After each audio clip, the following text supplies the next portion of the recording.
बिस्मिल्लाहिर्रहमानिर्रहीम। अस्सलाम वालेकुम। इस ट्यूशन एडीए में मैं 2021 के मार्क्स लगवा चुकी हूँ। अब यहाँ पे 2018 का जो पेपर है इसमें पहला question, explain the relationship between inequality and economic growth, explain why is this relationship different for the developed and developing countries. अब इस वाले टॉपिक में आपको सबसे पहले बताना है रिलेशनशिप बिटवीन इनइक्वालिटी। इनइक्वालिटी से यहाँ पे मुराद है कि unequal distribution of wealth. Unequal distribution of wealth से मुराद होता है कि जो आपकी सोसाइटी है या जो आपकी इकनॉमी है वहाँ पर जो इनकम डिस्ट्रीब्यूशन है वो अनइक्वल है, यानी कि अमीर अमीर से अमीर तर होता चला जा रहा है और गरीब गरीब से गरीब तर होता चला जा रहा है। जब अनइक्वल डिस्ट्रीब्यूशन ऑफ वेल्थ होती है तो जो आपकी इकनॉमिक ग्रोथ होती है वो इंक्रीज़, उसमें इजाफा नहीं होता बल्कि वो डिक्लाइन की तरफ जाती है। तो ये दोनों चीज़ें आपको आपके इकोनॉमिक ग्रोथ का जो मैंने क्वेश्चन बताया था वहाँ से मिल जाएगा, और उसमें आपने अनइक्वल डिस्ट्रीब्यूशन ऑफ वेल्थ को डाल के इसको थोड़ा सा एक्सप्लेन करना है। अब ये जो रिलेशनशिप है इसमें ये क्वेश्चन नहीं है इस बुक में, लेकिन इसको मैं आपको सिर्फ बनाने का एक तरीका बताती हूँ कि वो आपको कैसे करना है। तो अब ये जो क्वेश्चन है why this relationship different for develop and developing countries, यहाँ पर हम क्या करेंगे, जो characteristics of develop versus developing country है इस क्वेश्चन को इस तरह से अरेंज करेंगे कि वो इसका आंसर बन जाए। बाकी जो आपको पहला पार्ट मैंने समझा दिया कि इनइक्वालिटी और इकोनॉमिक ग्रोथ, ये आपको इस बुक के शुरू में ही इकोनॉमिक ग्रोथ मिल जाएगा। उसमें से आपने इकोनॉमिक ग्रोथ को एक्सप्लेन कर देना है, यानी कि ये रहा आपके पास इकोनॉमिक ग्रोथ, ये आपको मिल रहा है पेज नंबर 2 पे और ये चैप्टर 1 पे। तो ये आपको मिल जाएगा। तो यहाँ से आप इकोनॉमिक ग्रोथ को थोड़ा सा एक्सप्लेन कर दें। अनइक्वल डिस्ट्रीब्यूशन ऑफ वेल्थ आपको मिल जाएगा डेवलपिंग कंट्रीज की करेक्टरिस्टिक्स में। उसके बाद फिर ये पेज नंबर 13 है, फिर characteristics of developer versus developing countries को आपने इस तरह से अरेंज करना है कि आपके पास वो क्वेश्चन जो वो पूछ रहा है उसका आंसर बन जाए। इकोनॉमिक डेवलपमेंट ऑफ पाकिस्तान का जो सब्जेक्ट है उसके अंदर टॉपिक्स आपको एग्जैक्ट मिलना बहुत मुश्किल है। बस आपको ये समझना है कि एग्जामिनर आपसे किस तरह से पूछ रहा है और किस टॉपिक को लेके आपको अपना मेन क्वेश्चन एक्सप्लेन कर देना है। तो ये आपको मिलेगा पेज नंबर 13 पे और ये चैप्टर नंबर है 1। अब सेकंड क्वेश्चन पे जाते हैं।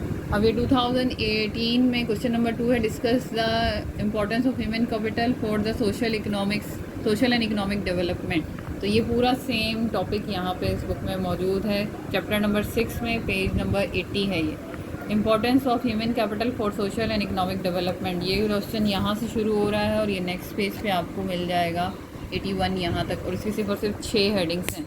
इतना भी आप लिख लेंगे तो ये आपका पूरा 20 मार्क्स का कंप्लीट हो जाएगा।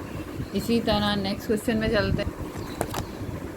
नेक्स्ट क्वेश्चन है हमारे पास, unemployment is an important problem of Pakistan, discuss reason and remedies. तो सबसे पहले यहाँ पर अनएम्प्लॉयमेंट आपको मिल रहा है पेज नंबर 81 पे, 81 चैप्टर नंबर 6। ये यहाँ से शुरू हो रहा है और आपको पहले कॉजेज़ बताने हैं और फिर इसकी रेमेडीज़ बतानी है। रेमेडीज़ आपको मिलेंगी नेक्स्ट पेज पे। यहाँ पर ये जो एम्प्लॉयमेंट प्रमोशन पॉलिसीज़ हैं, यानी कि इनको किस तरह से टैकल करना है, ये इसकी रेमेडीज़ भी हो सकती हैं। तो हेडिंग चेंज हो जाएगी, आंसर तकरीबन सेम ही जाएगा। ये आपका पेज नंबर 82 है, फिर ये यहाँ से आपका 83 तक कंप्लीट क्वेश्चन है। तो ये सारा आपको यहाँ पर सईद नासिर की बुक में इकनॉमिक्स के क्वेश्चन मिल रहे हैं। क्वेश्चन नंबर नेक्स्ट, मैं आपको सिर्फ अब इस वक्त उन ईयर्स के क्वेश्चन के मार्क्स लगवा रही हूँ जो पेपर के लिहाज से इम्पॉर्टेंट हैं। इसके अलावा जो क्वेश्चन नहीं मिल सकेंगे वो मैं आपको दूसरी बुक से इनके स्क्रीनशॉट्स लेके अपलोड कर दूँगी। नेक्स्ट क्वेश्चन पे चलते हैं। अब यहाँ पे हमारे पास क्वेश्चन नंबर 3 में 2 पार्ट हैं, ए और B. The imposition of tax on agriculture will boost up economic development of Pakistan. Comment, यहाँ पर आपको इसके फेवर में जो आर्ग्यूमेंट्स हैं वो लिखने हैं। ये आपको यहाँ पर page number 121 chapter 8, page number है 121 और चैप्टर नंबर है 8। ये यहाँ पे आपको चैप्टर नंबर 8 मिल रहा है और यहाँ पे आपको पेज नंबर 121 मिल रहा है।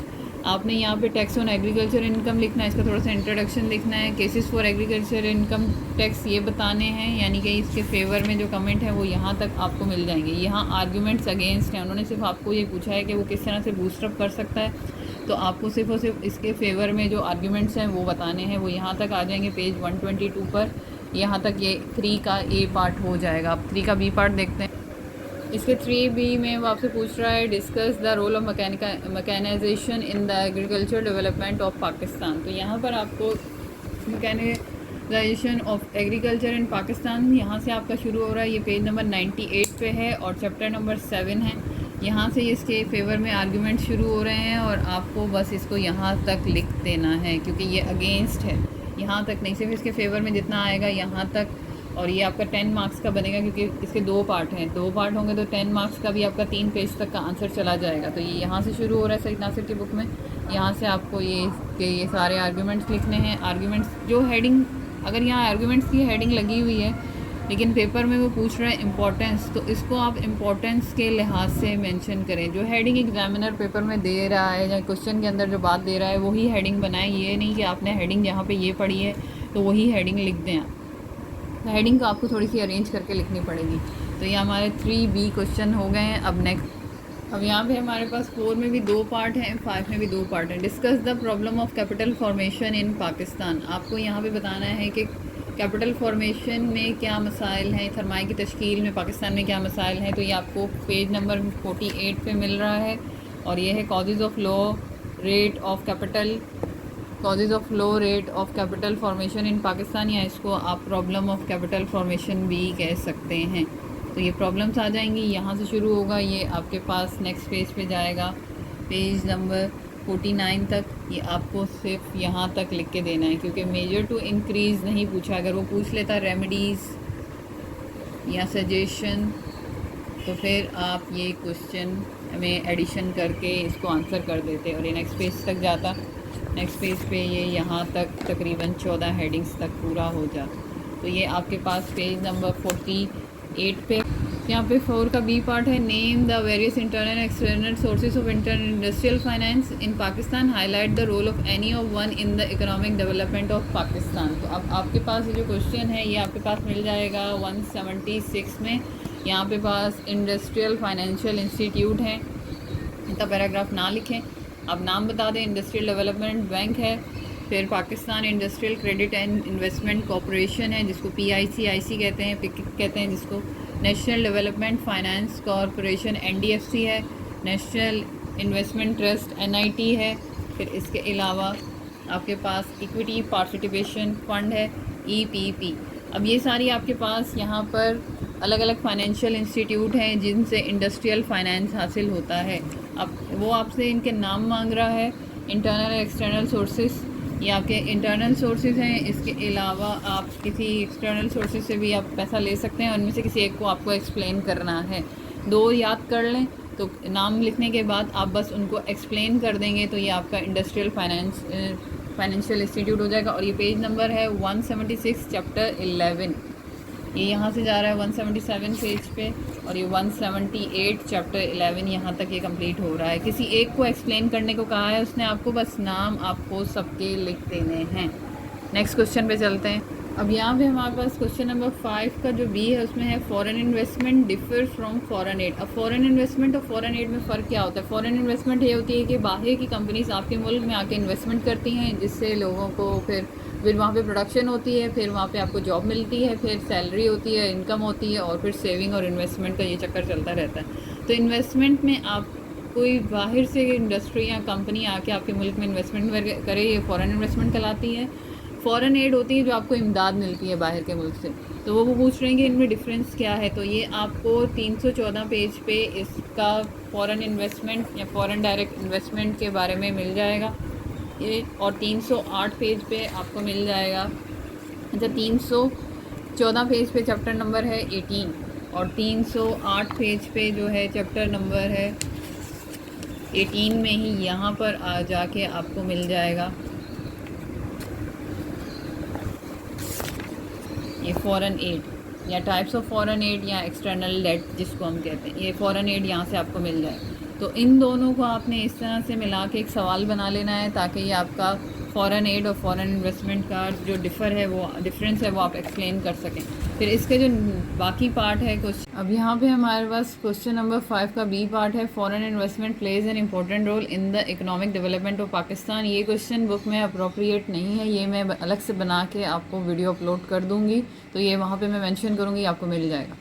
फिर इसके बाद है to strengthen the economy of Pakistan we must construct new dams for irrigation and generation of low cost electricity argue. ये पेज नंबर 61 पे है। ये मैंने पीछे 2021 में आपको इसको एक्सप्लेन कर दिया था। तो ये सेम वही क्वेश्चन है, वहाँ से आपको इसको सेम बना के आंसर कर देना है। फिर आपके पास शॉर्ट नोट है function of central bank. Function of central bank मैं अपलोड कर दूंगी, ये अभी इस बुक में नहीं होंगे, यहाँ आपके पास जो बुक होगी उसमें होंगे, ये मैं आपके बैंकिंग की बुक से प्रॉपरली आपको मेंशन करके अपलोड कर दूँ। प्राइवेटाइजेशन पॉलिसी पेज नंबर 170 पे पीछे हमने किया था। Fiscal policy of Pakistan, fiscal policy of Pakistan ये आपको चैप्टर नंबर 17 में मिलेगा और यहाँ पर ये आपको मिलेगा पेज नंबर 287 पे। ये फिस्कल पॉलिसी ऑफ पाकिस्तान है। दो तरह की पॉलिसीज़ होती हैं, एक मॉनेटरी पॉलिसी और दूसरी फिस्कल पॉलिसी। फिस्कल पॉलिसी जो होती है वो जिसको हम आम लफ्ज़ों में बजट कहते हैं, और मॉनेटरी पॉलिसी बनाता है सेंट्रल बैंक और फिस्कल पॉलिसी बनाती है गवर्नमेंट, जो बजट आपके पास आता है साल के हर साल में। तो ये ध्यान रखना है कि फिस्कल पॉलिसी बनाती है गवर्नमेंट और मॉनेटरी पॉलिसी बनाता है सेंट्रल बैंक। सेंट्रल बैंक किसी भी मुल्क में एक ही होता है और हमारे मुल्क के सेंट्रल बैंक का नाम है स्टेट बैंक ऑफ पाकिस्तान। और सेंट्रल बैंक की ख़ास बात यह होता है कि ये करेंसी नोट इशू करते हैं और करेंसी नोट सिर्फ और सिर्फ सेंट्रल बैंक के पास ही अथॉरिटी होती है इशू करने की। बाकी जो बैंक्स होते हैं वो कमर्शियल बैंक होते हैं। फ़िलहाल ये इस टॉपिक में अभी ये बात नहीं है, यहाँ पे सिर्फ फिस्कल पॉलिसी है। तो फिस्कल पॉलिसी गवर्नमेंट बनाती है अपने एक्सपेंडिचर और इनकम्स और टैक्सेशन वगैरह को चेक करने के लिए, ताकि जो गवर्नमेंट को अपने एक्सपेंडिचर करने हैं उससे रेवेन्यू जनरेट करे और फिर एक्सपेंडिचर करे। ये क्वेश्चन यहाँ पर भी है, ऑब्जेक्टिव्स ऑफ फिस्कल पॉलिसी, ये आपको मिल जाएगा। ये मेरे चैनल पर भी है, ऑब्जेक्टिव्स ऑफ फिस्कल पॉलिसी लिखेंगे तो वहाँ पर ये आंसर आ जाएगा, तो ये यहाँ से देख लीजिएगा। फिर नेक्स्ट क्वेश्चन पे चलते हैं। नेक्स्ट क्वेश्चन है यहाँ पे AIIMS and objectives of economic planning. ये 2022 में भी आया था, सेम मैंने वहाँ पे एक्सप्लेन किया था, तो ये क्वेश्चन यहाँ से आप ले लेंगे। तो तकरीबन मैंने 2020 के मार्क्स लगा दिए हैं और 2018 के मार्क्स लगा दिए हैं।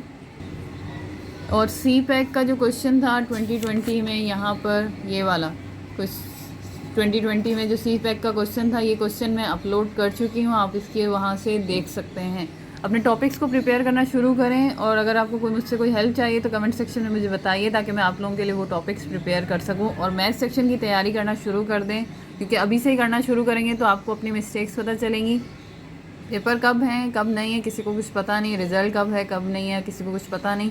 जब आएगा तो आपको भी पता चल जाएगा और हमें भी पता चल जाएगा। लेकिन अपनी प्रिपरेशन स्टार्ट करें ताकि आपको पेपर क्लियर करने में आसानी हो जाए। मेरे चैनल को सब्सक्राइब करें, लाइक करें, अपने फ्रेंड्स के साथ शेयर करें। अल्लाह हाफ़िज़।